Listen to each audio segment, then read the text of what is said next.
매주 토요일에는 마음 건강을 주제로 이야기를 해드리고 있고요. 오늘은 일상성 강화, 루틴이라는 주제를 가지고 이야기를 해드릴 거예요. 루틴이라는 얘기 많이 들어보셨을 텐데 운동선수들 사이에서 루틴이라는 표현을 많이 씁니다. 프로 골퍼들을 보면은요, 골프 치기 전에 티샷에 공을 꽂고요.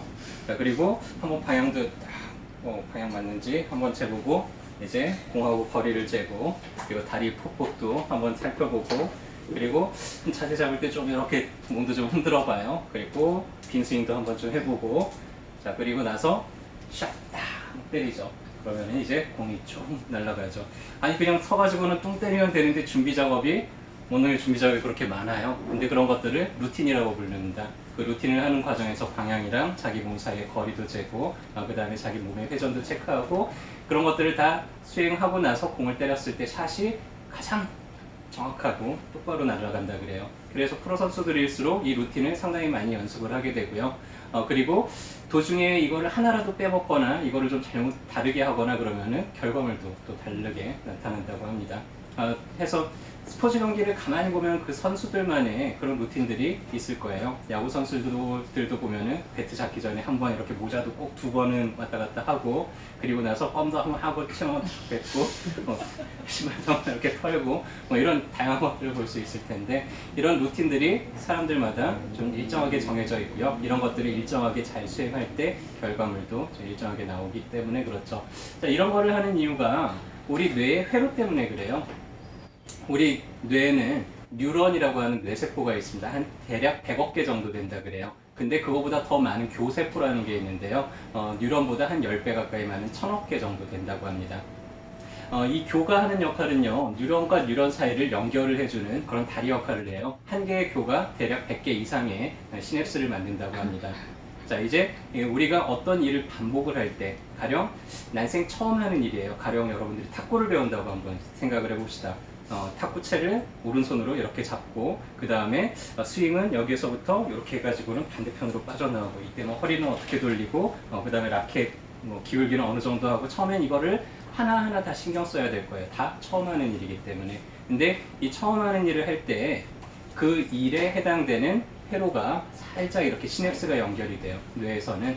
그거를 계속 반복하다 보면은 그 시냅스가 점점 굵어지고 점점 빨라집니다. 근데 하다가 도중에 말면은 사라져요. 근데 그거를 한 달 이상 꾸준하게 하면요. 그 시냅스를 연결하는 길이 이제 수초가 형성이 돼요. 수초라는 거는 그 신경을 보호하는 그런 장치입니다. 그거를 100일 동안 계속 반복을 하게 되면 무슨 일이 생기면 이게 고속도로처럼 빨라져요.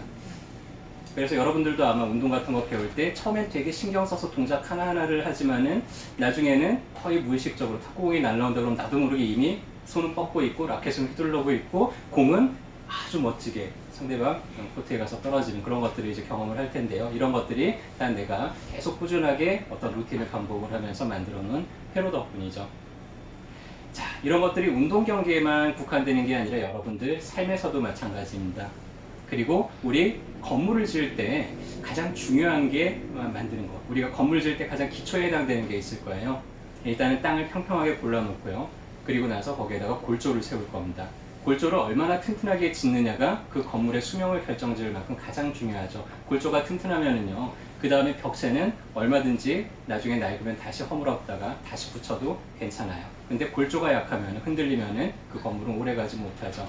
그래서 골조를 얼마나 뼈대를 튼튼하게 하느냐에 따라서 건물을 보다 멋지고 나중에 보다 더 화려하게 지을 수도 있죠.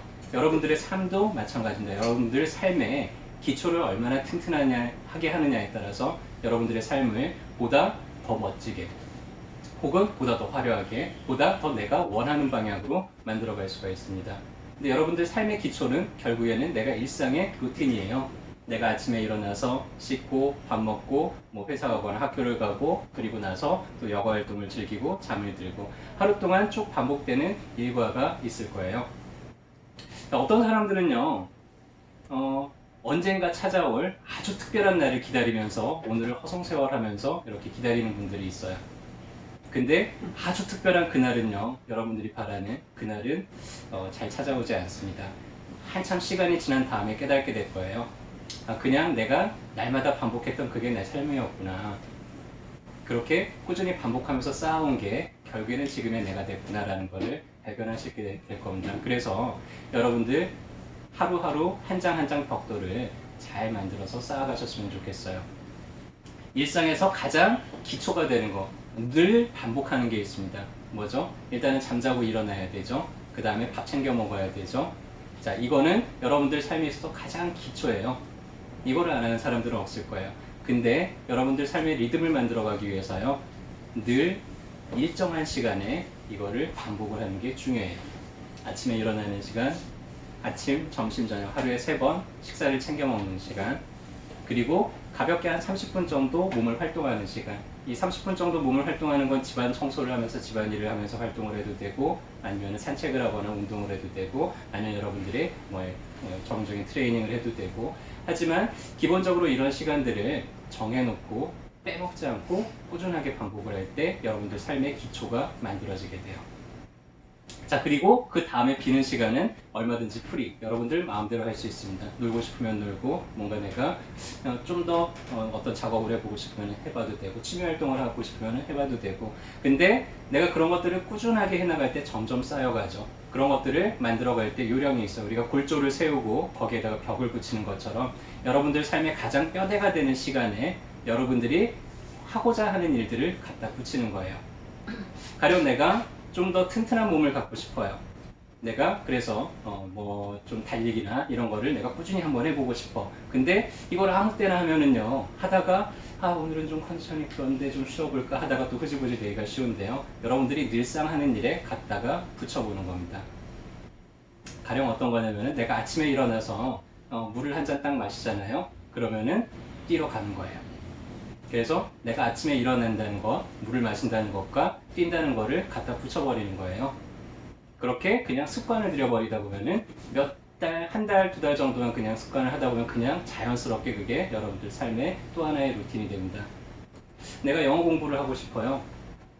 그러면은 이거를 왔다 갔다 하면서 하면은 실천이 잘 안 돼요. 가령 퇴근 시간에 내가 지나가는 내 길이 있을 거예요. 퇴근길에 놀이터를 지나면은 내가 잠깐 놀이터 벤치에 앉아서 원어민하고 통화를 한다든지 하는 거를 갖다 붙이는 거예요.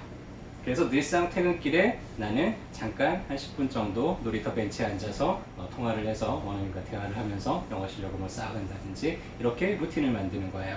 계속 원하는 거를 이런 식으로 하나씩 하나씩 붙여나가다 보면은요, 여러분들이 원하는 삶의 벽돌들을 계속 쌓아가면서 여러분들이 원하는 삶을 만들어갈 수가 있을 겁니다. 근데 이 루틴이 깨져 있는 분들이 가끔, 이제 제가 환자들을 여러 분들을 이제 보다 보면은 이 루틴이 깨져 있는 분들을 가끔 만나게 돼요. 특히나 그 얘기 전에 이 얘기 먼저 했어야 되는데요. 네. 자, 특히나 이제 우울증을 앓고 있는 분들이 그렇습니다. 잠자는 시간, 일어나는 시간도 일정치 않고요. 밥도 챙겨 먹다가 어떨 때는 며칠 굶기도 했다가 폭식을 하기도 했다가 이렇게 뭔가 가장 기본적인 생활부터 리듬이 깨지기 시작을 하면은요, 뭔가 내가 의도한 대로 살아가기가 조금 어려워지고 뭔가 무기력해지거나 혹은 너무나 이렇게 과잉되거나 이런 것들을 경험을 하게 될 거예요. 그래서 이런 분들을 만나게 되면 나는 살을 빼고 싶은데 실천이 잘 안 돼요 하는 분들을 보면은요, 대부분 리듬이 없어요. 잠자고 일어나는 시간도 왔다 갔다 하고요. 밥 먹는 것도 매우 불규칙합니다. 일단 그게 규칙성이 자리 잡히지 않으면 내가 원하는 것을 이루어 나갈 의도나 힘이 생길 수가 없어요. 우리 유명한 철학자 있죠. 독일의 철학자 칸트라고 하는 사람인데요. 이분이 루틴으로 되게 유명했어요.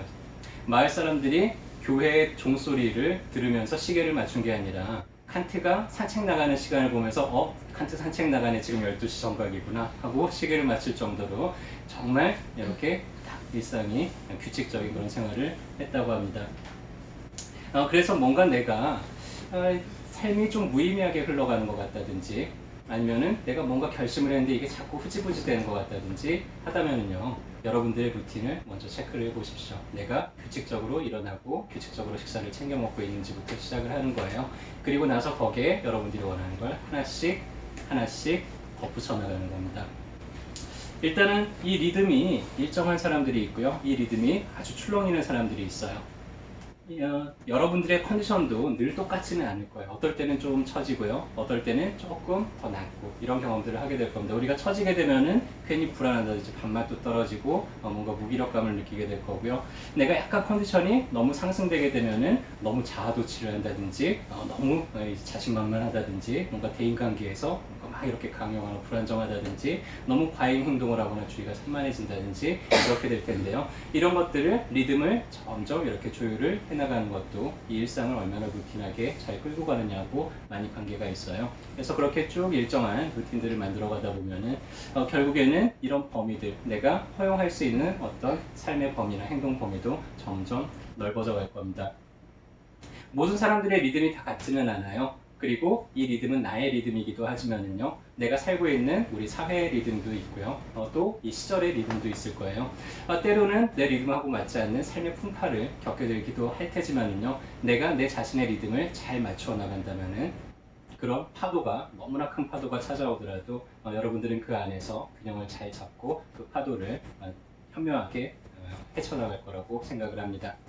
그래서 다시 한번 여러분들 아침에 일어나는 시간 하루 3번 규칙적으로 챙겨 먹는 시간, 물론 뭐 간헐적 단식 이런 거 괜찮아요. 하지만 그것도 계속해서 규칙적으로 해나가면서 여러분들만의 루틴을 잘 만들어 가시고요. 그렇게 여러분들이 의도하는 삶을 잘 만들어 가는데 이 강의가 도움이 됐으면 좋겠습니다.